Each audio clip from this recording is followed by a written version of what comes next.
Welcome back to episode 4 of chapter 10. So we saw last time that monopolies, they have some benefits potentially in some situations, so typically they're a bad thing. Now we're going to look at some solutions to dealing with monopolies. So, quick recap. Monopolies we saw reduce social welfare. They reduce total surplus, that is the sum of consumer and producer surplus. That comes because the monopolist charges a price that is inefficiently high and they produce a quantity that is inefficiently low. Monopolists also reduce options for consumers. There's only one person or one firm you can buy from. Monopolists also have less of an incentive to innovate because they're not trying to keep ahead of competition. There is no competition. There's also the issue of rent seeking. Monopolists might spend resources in order to lobby the government rather than increase productivity or innovate, and that's not very good for society. Possible benefits of monopolies: they can help firms recover large fixed costs. That might apply to things like drug firms, drug makers, and might apply to musicians and authors. There are some environmental benefits of monopolies if there is pollution. We know that competitive markets overproduce when there's pollution. Monopolies produce less than competitive markets do, so that could actually be efficient. Now, while monopolists once established, they lose incentives to innovate, but the potential of becoming a monopolist can actually spur firms to innovate more because they want to become monopolies. They're going to try to work and get ahead of the competition. They'll try to improve upon what their rivals are doing. In a special case of when there are economies of scale, then monopolies will have lower total costs, and that can be good for society that the same service or good can be provided, but it's cheaper. So as you can see, a lot of these benefits have some qualifications. You have if this or if that in order for these to be true. So the benefits are more the exception than the rule, but there are cases where monopolies can be a good thing. So for the more typical case when monopolies are harmful, here are some of the possible solutions. So one big solution, and one that's probably the most obvious one, would be to break up the monopoly into smaller firms. So your textbook talks about the monopoly that AT&T had over phone services. AT&T is still with us today, but they're not the monopolist that they used to be. So it got broken up into a number of smaller firms, and now they are competing with each other. So that can reestablish competition and make things better. Solution number 2 is that you can also reduce trade barriers. So a company might be a monopoly in the American market, but they're probably not going to be a monopoly worldwide. So if you allow trade or make trade happen more freely with lower tariffs or stuff like that, now the American company has to compete with the foreign company, and it's effectively no longer a monopoly. So more competition again is going to probably improve outcomes for society.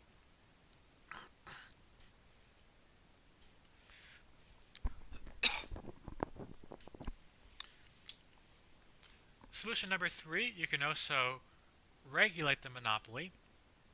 So the government might put some restrictions on what price the firm can charge, and also restrict what quantity the firm can produce. So here's an example of something that might be a bit surprising. We saw way back in I believe it was chapter 6.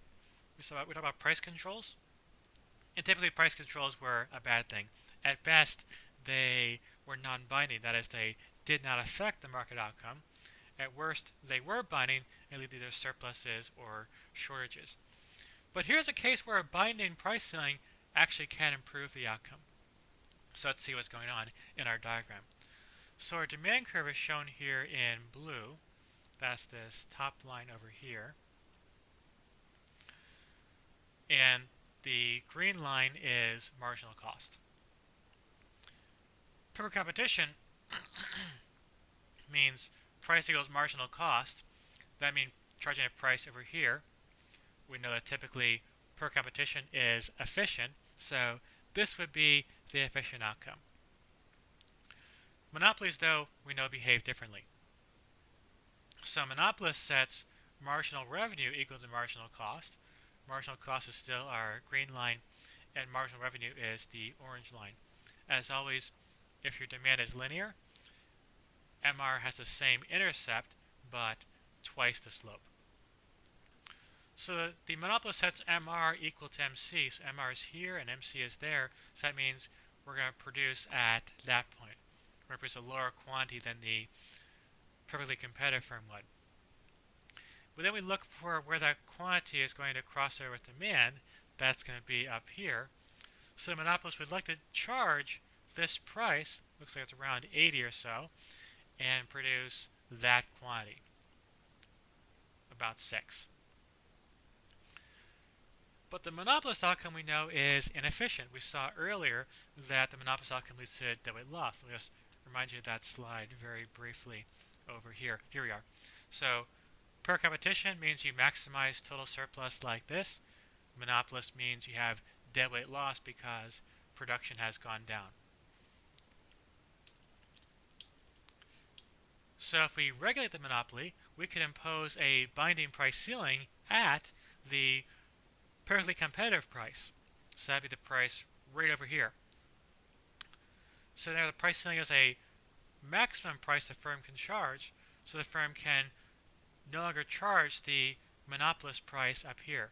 They're constrained to charge this price. If we choose our price ceiling intelligently, then we get the per competition outcome and also get the per competition quantity as well. So here regulation in the form of a binding price ceiling actually enhances social welfare. Now, there's one very important note to be aware of here that I think sometimes gets underemphasized. I think a lot of policymakers talk about regulation as being just a very good solution, but it relies upon this critical condition.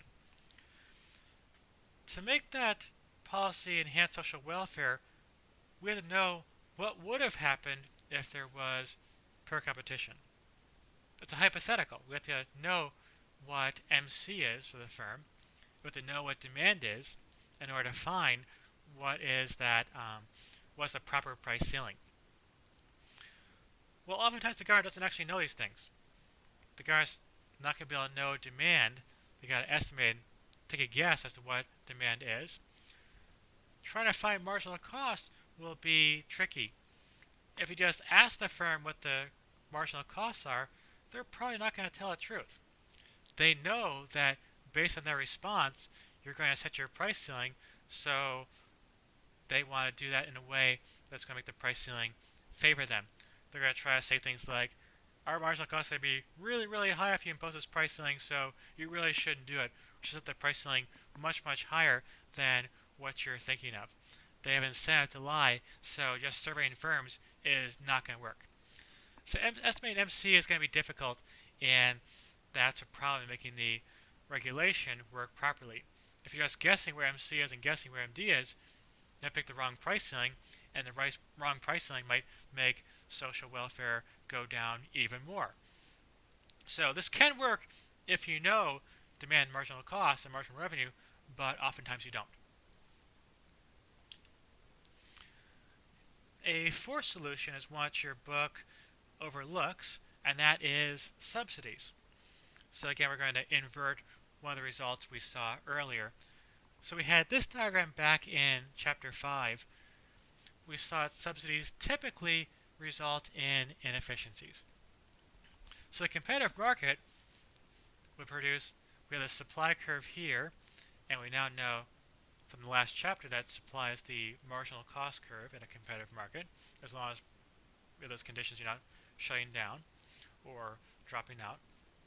So this is the marginal cost curve, and here is demand. The efficient quantity be where is supply meet demand. So that's going to be at quantity Q star and price P star. That's going to be right over here. Now here in this diagram, we're subsidizing consumers. So consumers start buying more in order to collect that subsidy. Demand is going to shift out to D1. So that's going to create this new equilibrium up here. The price is now getting whereas supply meet that new demand curve. The price that consumers actually pay is going to be P minus S, price net of subsidy. What happens is that the consumers are now going to be over-consuming, and as a result, firms are going to be overproducing if you do this in a competitive market. So the marginal cost of producing those last units was up here, where the supply curve is the marginal cost curve. The consumers' willingness to pay is given by their demand curve. That's down here. What this means is that for those last units, consumers' willingness to pay was less than the marginal cost. So firms spent a bunch of money to make these goods that consumers did not value very much. That's inefficient. That creates this red deadweight loss triangle that is a loss to society. So a subsidy causes firms to produce more.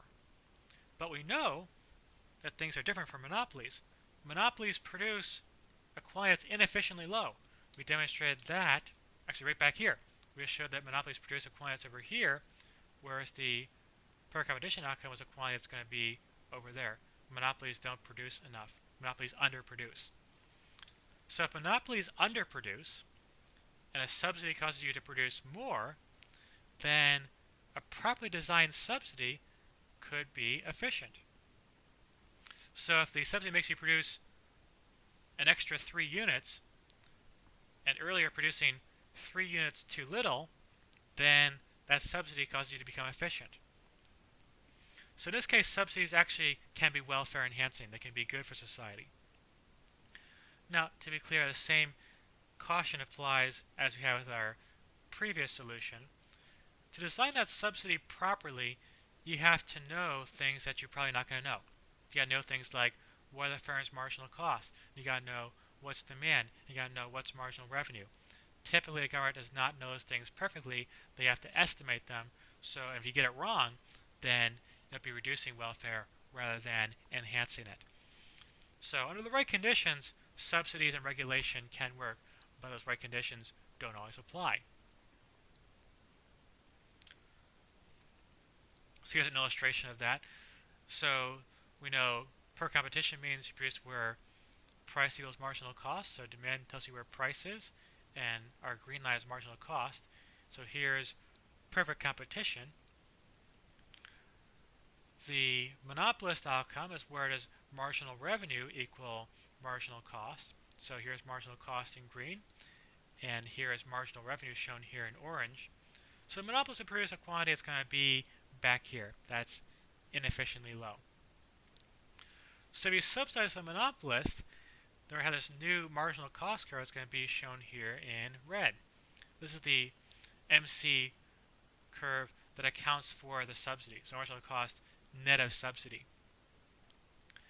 So now when the firm sets marginal revenue, shown here in orange, equal to marginal cost in red, they're going to produce a quantity that's over here. Because we designed our subsidy properly, that monopolist quantity is the same as per competition quantity. Efficiency restored. So that's how you can make it work. So that wraps up our section on solutions to monopolies. Our very last section is fairly short, so I'll combine with this video. It's about what's called a monopsony. Like our outline says, I am not misspelling monopoly. This is a real word. What it means is there's only one consumer. So a monopoly means there's one seller. Monopsony means only one buyer. So there are a couple of examples of that. They're kind of rare, but they are out there. With military equipment, the only buyer in the US is the US government. You could create competition by letting the military equipment firms sell to foreign countries, but obviously there are some issues with that. The government might actually bar sales to other countries unless you get special permission. So it might let you sell to one of our allies, but we're not going to let you sell to our enemies. So there's only one buyer of military equipment, the U.S. government, that restricts competition. In other countries, you might have the government being the sole buyer of healthcare, so that creates a monopsony. Sometimes you might see what's called a company town.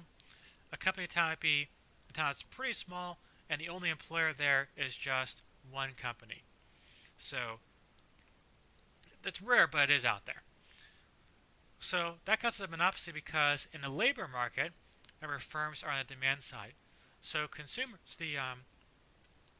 we are ones who are providing labor. We're supplying labor to firms, so we are suppliers in the labor market. The firms are demanding, they're buying labor from us, so firms on the demand side of the labor market. That flips the usual result. So typically in most markets, you're a consumer, companies are suppliers. When you go to the grocery store, you're a buyer, you're a consumer, and the grocery store is selling you stuff, they're a producer. Labor markets flip things. Now you're supplying labor, and the employer is buying your labor. So there's only one employer, that means there's one buyer, that's a monopsony. So here's a graph of how a monopsony could work. Let's say, keep things very simple, there's only one firm in the area, so we have a monopsony.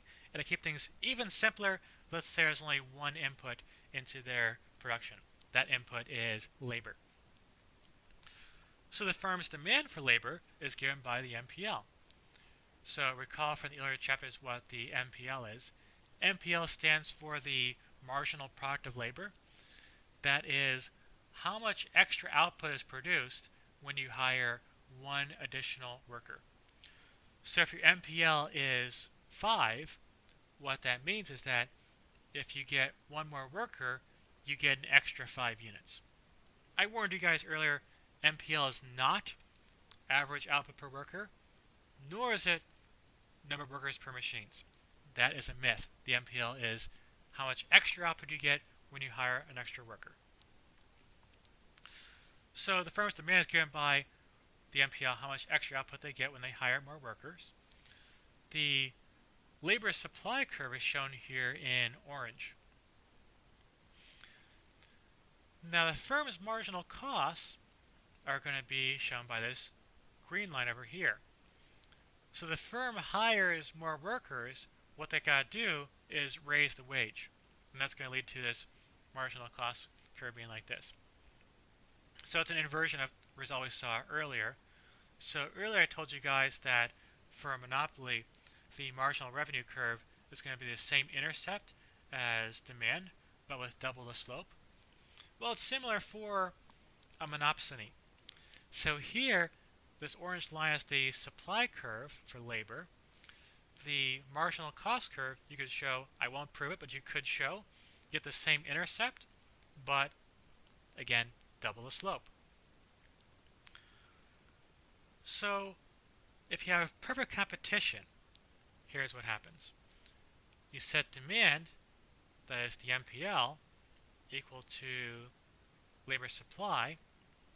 You have this many workers, looks like about 8, and you pay them this wage of 60. So that's per competition. We know that generally per competition is efficient. If you have a monopsony, what they do is they set their marginal costs equal to the MPL. So that's whereas the green line intersect with the blue line. That's this point over here. So that pins down the number of workers they're going to hire. Now the wage you're going to pay them is determined by the supply curve. So instead of hiring 8 workers, we're going to hire just 5.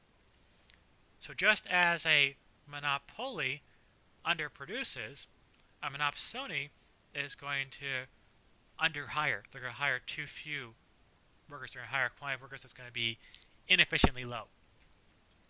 And they're going to pay a wage that is going to be inefficiently low as well. So they're going to pay a wage around 40 instead of paying them 60. So that should not be a big surprise. If there's only one employer in town, you got to work for them or be unemployed. So if they offer you a lower wage, you got to take it. That's why I can drive wages down.